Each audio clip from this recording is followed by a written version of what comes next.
ये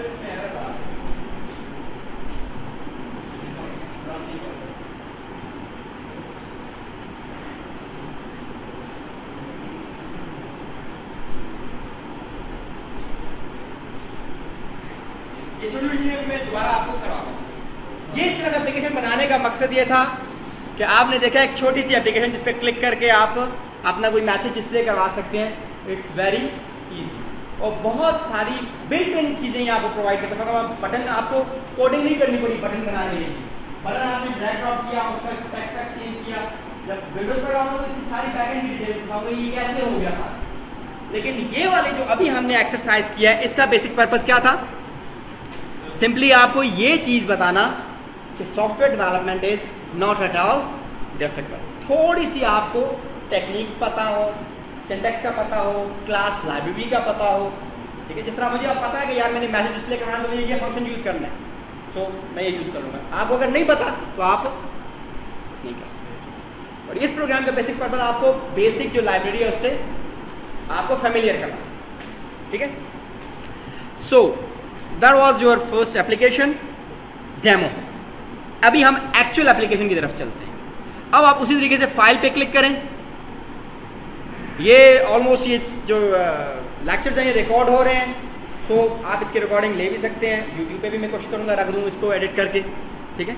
so don't worry about writing and this sort of things, clear.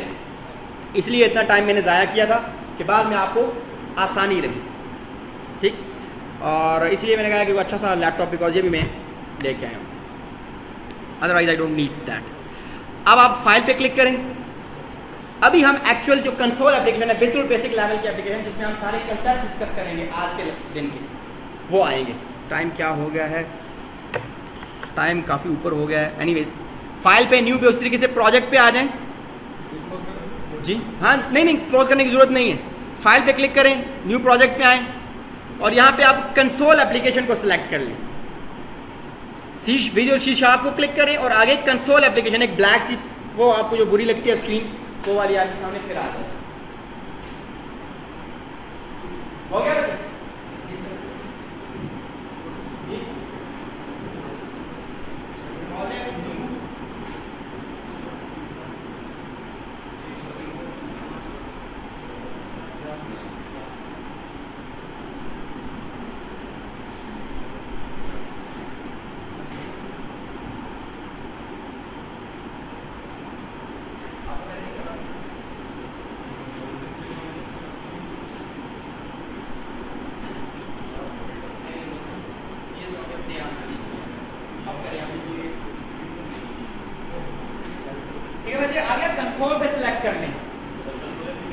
Console application और नीचे जो भी उसका आप नाम रखने जा रहे हैं, फॉर एग्जांपल डे 1 रख लें या ऐप 1 जो भी करते हैं, डे 1 रख लें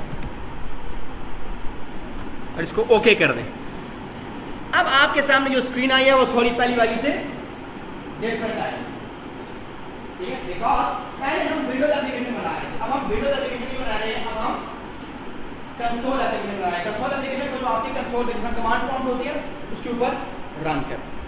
हम ये क्यों बना रहे हैं? बेसिकली क्वेश्चन पैदा था सर जब वो इतनी अच्छा आसानी से प्यारी चीज़ें नजर आ रही थी तो ये हमने क्या अपनी गन हमारे सामने ओपन कर दी। रीज़न ये है कि वहाँ पे बहुत सारी चीज़ें एब्स्ट्रैक्ट लेवल पे होती हैं, मतलब बहुत सारी चीज़ें हिडन है वहाँ पे, वो खुद कर रहा होता है सारा का सारा। यहाँ पे आपके सामने है पूरा जो भी प्रोग्राम होगा वो इसी एक पेज के ऊपर होगा। उसके अंदर एटलीस्ट जो आपने एक फॉर्म बनाया था उसके अगेंस्ट कम से कम 6-7 फाइलें बन रही हैं। एक उसकी कोड बिहाइंड फाइल होती है, एक उसकी फॉर्म की प्रेजेंटेशन फाइल होती है, उसके अगेंस्ट जो आप उठा के ड्रैग एंड ड्रॉप करके कंट्रोल करते हैं उसकी फाइल होती है, उसकी रिसोर्स फाइल होती है, ठीक है। So lot of files are there. यहाँ पे एक ही मस्कीन सी फाइल है जिसके अंदर मेन भी है, सारा कुछ आपको प्रॉपर फ्लो भी समझ आ जाएगा। Clear? So that's why we are considering this one. तो यहाँ पे अगर आप देखें तो आपको नजर आ रहा होगा ऊपर 3 लाइनें लिखी हुई हैं, using system, using collections, using text, और फिर नीचे लिखा हुआ है नेम स्पेस डे 1 और फिर क्लास प्रोग्राम और फिर static void main, that's it. यानी आपको जिस तरह अब इसको मैं अगर आपको एनालॉजी दूं C++ या C के साथ, तो C के प्रोग्राम आप कैसे करते हैं? सबसे पहले हैश इंक्लूड करते हैं। यहाँ पे हैश इंक्लूड नहीं होगा, यहाँ पे उसके ये यूजिंग यूज होगा। हैश इंक्लूड ही यहाँ पे क्या होगा? यूजिंग, क्योंकि मैं आपको इसी के साथ ये कंपेयर करके बताऊंगा कि यूजिंग में और उसमें क्या डिफरेंस है, वो क्या काम करता है, ये क्या काम करता है। ठीक है बच्चों। फिर है नेम स्पेस। तो नेम स्पेस को हम डिस्कस करेंगे कि नेम स्पेस क्या बला है। उसके बाद क्लास प्रोग्राम। आपको देखा होगा कि यहाँ पे आपको जितनी भी चीजें नजर आ रही हैं उसमें शायद आपको कोई इतनी परेशानी ना हो, देखी चीजें नजर आ रही हैं। बल्कि अगर आपने डेव C++ के अंदर अगर आप यूज किया तो वहां पे आपने यूजिंग std आप नहीं यूजिंग नेम स्पेस std आप यूज करते हो, तो वो यूजिंग यहाँ पे भी यूज हो रहा है। क्लास बिल्कुल वैसे ही है, क्लास जैसी C++ की है वैसे ही यहाँ भी है। क्लास को बहरहाल फिर हम डिस्कस कर लेंगे क्लास का फायदा क्या होता है। और यहाँ पे एक है स्टैटिक वॉइड मेन। आपको याद होगा कि आपके हर प्रोग्राम के अंदर चाहे वो C का हो, C++ का हो, मेन का होना जरूरी है। इसी तरीके से दुनिया जहाँ की कोई भी प्रोग्रामिंग लैंग्वेज हो वहाँ पे कोई ना कोई एंट्री पॉइंट का होना जरूरी है। एक्चुअली मेन क्या होता है, एंट्री पॉइंट, यानी जहाँ से आपका प्रोग्राम एग्जीक्यूशन स्टार्ट करता है। तो कोई भी चीज़ हो दुनिया जहान की उसमें एंट्री पॉइंट का होना जरूरी है। ये कमरा है, इसके अंदर कोई एक एंट्री पॉइंट होगा, कोई पार्क है एंट्री पॉइंट होगा, कोई शहर है उसके अंदर एंट्री पॉइंट होगा। तो C++, जावा, C#, इन सब में एंट्री पॉइंट फंक्शन का नाम क्या होता है, मेन। सबका नाम क्या होता है, मेन। ठीक है। फर्क क्या है कि यहाँ पे मेन कैपिटल के साथ M के साथ है और वहां पे स्मॉल m के साथ। और यहाँ पे आपको एक और डिफरेंट नजर आओगा, स्ट्रिंग की एक एरे सॉर्ट बनी हुई है, आर्गुमेंट्स। इसको अगर आप डिलीट भी कर देंगे कोई भी फर्क नहीं पड़ेगा, तो फिलहाल आप इसको डिलीट कर दें। इन्हें हम कहते हैं कमांड लाइन आर्गुमेंट्स।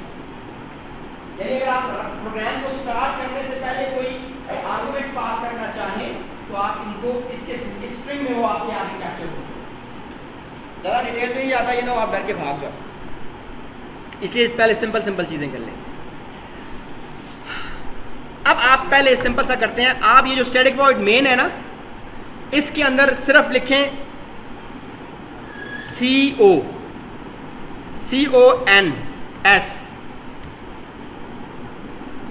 सिंपली आपने और कोई चीज नहीं करनी है। मैं सबको बताना था, मेरे को पता है उनके लिए नहीं, लेकिन तो नहीं पता उनके लिए। आपने अगर उसके अंदर मेन के अंदर आप आए, आपने यूं लिखा CONS। आप यूं ही ये लिखेंगे ना तो आपके साथ एक छोटी सी इंटेलिजेंट विंडो आ जाएगी। सबकी आई है जी, आई। अच्छा ये क्या, इसको क्या कहते हैं, ये जो विंडो आई है आपके सामने जिसमें बहुत सारे लाइनें आपको लिखी हुई नजर आ रही हैं, इसे क्या कहते हैं, इंटेलिजेंस। ये एक आपको हिंट प्रोवाइड करती है, यानी आप क्या लिखना चाह रहे हैं। जाहिर बात है .NET के अंदर आप कोई क्लासेस यूज करेंगे, कोई फंक्शंस यूज करेंगे। .NET को तो पता है, ये एडिटर के अंदर उन्होंने एक फंक्शन रखा हुआ है कि जो ही आप लिखना चाहते हैं वो आपको हिंट देती जाती है। तो आप क्या लिखना चाहते हैं भाई बताओ तो, ठीक है, आप क्या लिखना चाहते हैं। तो यहां पे इसका फायदा क्या होता है कि अगर आप देखें, आप अगर ये विंडो आई हुई है और आप एरो की प्रेस करें, एरो की प्रेस करें जरा, तो आप नीचे ऊपर जा सकते हैं, ना। एक्चुअली मैं लिखना चाह रहा था यहां पे कंसोल, तो आप लिखें CONSOL, तो वो आपको उसी एग्जैक्टली उसके ऊपर उसको हाईलाइट कर देगी। जब उसको हाईलाइट कर देगी तो आप उसको एंटर कर दें, एंटर करते हैं। इसका फायदा क्या होगा कि जो आप लिखेंगे, जो चीज आप लिखेंगे, जो लिखना चाह रहे थे एग्जैक्टली, उसमें एरर नहीं आएगा। बिकॉज आप कंसोल लिखना चाहते हैं तो इसको आपको हिंट दे दिया, C हमेशा कैपिटल होगा। हो गया, जाओ अलग जो मैंने 80 नंबर दिए हैं उसको पता नहीं, मैंने 80 दिए, ठीक है, भाग जा। खुश का थैंक यू होगा, खुश का थैंक यू।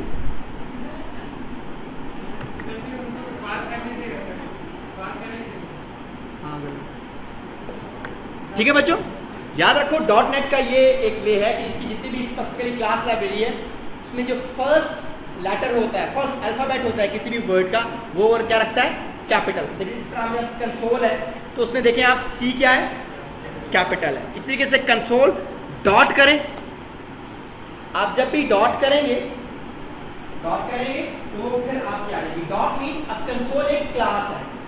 अब क्लास के अंदर उसके फंक्शंस और प्रॉपर्टीज होती हैं, डॉट करके वो सारे मेथड और प्रॉपर्टीज आपको दिखा देगा कंसोल के साथ आप क्या काम कर सकते हैं। तो हम क्या इसका यूज करना चाह रहे हैं, राइट लाइन। अच्छा एक मिनट, आप स्केप प्रेस करें,